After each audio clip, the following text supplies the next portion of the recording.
Hello and welcome to It's Called Football. In today's podcast, me and Benji are going to be doing a World Cup final preview as well as a roundup of the semi-final games. So the first game was Argentina versus Croatia. Benji, what were your thoughts on that game? Very easy win for Argentina. I thought Croatia would have been better uh, than what they were in the game. But if you have Messi in your team, it's impossible to stop him. Yeah, they've been brilliant. And to be honest, like you said, I think the scoreline surprised me quite a lot because Guardiola and Livakovic have been so solid for Croatia in defence. So to lose 3-0 was quite a hefty defeat for them. Messi scored the first goal from the spot, and Julian Alvarez got a brace with his first goal coming 5 minutes after Messi's, and then the second coming in the 70th minute. And Messi won man of the match with another amazing game. Not only did he contribute with the goal, but he was everywhere on the pitch. So with the comfortable victory, Croatia bow out into the semi-finals. So this means that Modric's last international game will be the third place playoff versus Morocco. And if we move on to the Morocco game, how did you think France did against them? Morocco and Croatia have been surprisingly good. I think more people expected Croatia to come far, but not to beat Brazil. Or not Japan either, because Japan was also one of the better teams. Morocco, I feel a bit sad for them. They have been an amazing team for the whole tournament with Ziyech performing. If he could do that for Chelsea, it would be very good. But I think France deserves to win the game with 2-0. Yeah, definitely. I think everyone knew that France were going to win one way or another, whether it was quite a tight game or a big scoreline. I don't think anyone was expecting Morocco to win, despite obviously how good they've been already. Up until this game, Morocco had only conceded one goal all tournament, so for France to go 1-0 up inside 5 minutes was quite a shock. Morocco had the chances to equalise, but France stayed strong at the back before making it 2-0, thanks to Kolo Muani, who scored his first international goal in the 79th minute of the match, and that was his first touch of the game. So to score your first ever goal for your country with your first touch is unbelievable. Morocco have been incredible at this World Cup. They've shocked everyone, but their time was inevitably up when they faced France. So they're now out, meaning that France progressed to a second consecutive final, and they're the first country to do this since Brazil in 2002, who ended up winning. But after these two fixtures, the final is obviously Argentina versus France, whilst Croatia and Morocco will play each other in a third place playoff. So first of all, what do you think is going to happen in the Croatia versus Morocco game? First of all, they play against each other in the group. One of the most boring games I ever watched, probably. Nothing happened in that game, and 0-0. If you look how Croatia have done it in the World Cup, they have let me see here, 3 wins. 2 wins from them are on penalties, one draw, and they lost against Argentina. Morocco has the loss against France, and they have 4 wins and one draw, one on penalties there. So if it ends up in a penalty shootout that game, it will be interesting to see who wins.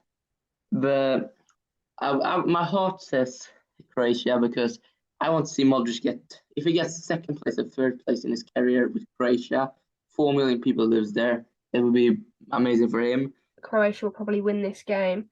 Like you said, this will be the second meeting of them at the World Cup. That 0-0 game in the group stage was unbelievably boring. Morocco are definitely the underdogs in this game, although they've been great. I think Croatia have gone far before in recent years, so they're the favourites in my opinion.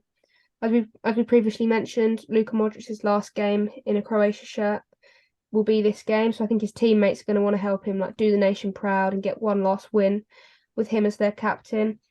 But on the other hand, you've got Morocco, and if they won this, it would top off a brilliant World Cup campaign. I think more people might want them to win, but they'll have to work really hard to get it past a strong Croatian defence. Overall, I think this game is going to be quite low scoring again, as both sides have great defences. But overall, I think Croatia's quality in the midfield is going to be the difference. For the Argentina versus France game, what do you think is going to happen in that one? Before I start with that, I don't know if you have seen this, but my Swedish news page has just written that Varane and Konate are both sick right now, so none of them will play probably in the final, Wow. which is a very bad thing for France. Konate has been amazing in my opinion. If we look at both have won 5, they have played 6 games in the World Cup, 5 wins, 1 loss. Both have lost against the on paper the worst teams in the group. France lost against Tunisia and Argentina against Saudi Arabia. If you remember right, I said Argentina will win the World Cup. If you look at the first episode, and I have been right from, I said Italy to the Euros, and I said France to the 2018 World Cup.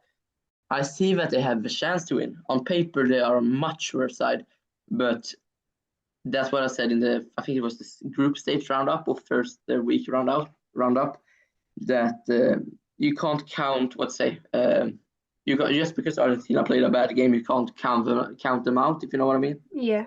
I won't say that Argentina will win, but it will be tight. I think a 2-1 win. First of all, what a World Cup it's been and what a game we've got to conclude the tournament. As you previously mentioned, France obviously beat Argentina in that 7-goal thriller in the round of 16 in the last World Cup, but this time I don't think it's going to be the same at all. I think the Argentine defence has developed massively since then, so I think they'll be better at holding France off. If France do win, they'll be the third nation to win back-to-back World Cups alongside Italy and Brazil. And if Argentina win, history is going to be made on a personal level for Messi, who will surely now be regarded as the best player of all time. If he wins this, personally, I think he probably already is just about, but this is the one trophy that neither him or Ronaldo have managed to get their hand on. So to do it on Sunday would be a deal breaker in my opinion. I think Argentina will just edge it, maybe 1 or 2-0, but it will be very low scoring. I hope they do because they came so close in 2014 but couldn't quite get there. But I think regardless of what happens, it's going to be a really good watch. Of course, Ronaldo's a great player. You can look at stats. Ronaldo has more goals, but Ronaldo has been more of a striker latest times. But even if you look at stats, if you look at how they play in game without looking at stats, Messi is much better. But yeah, I think Messi is, incredibly clear. It's always been really tight for me. Like I've gone from Messi, then Ronaldo, but I think this World Cup has sort of been the split for me where you see all the stuff that's been going on with Ronaldo and how he's dealt with the fact that he's not in his prime anymore. And then you look at Messi and how he's dealing with it and you think, well, if you're talking about longevity, which Ronaldo talks about so much, Messi's doing it better than Ronaldo. So I think that's what split them apart is when you're out of your prime, how you deal with that in your later years of your career. Even if you think you can do it, which Ronaldo obviously does, Messi's proven that he can without all the talk. He's doing his talking on the pitch. So we're going to end the podcast here. Thank you very much for listening, and we'll be back very soon with another one.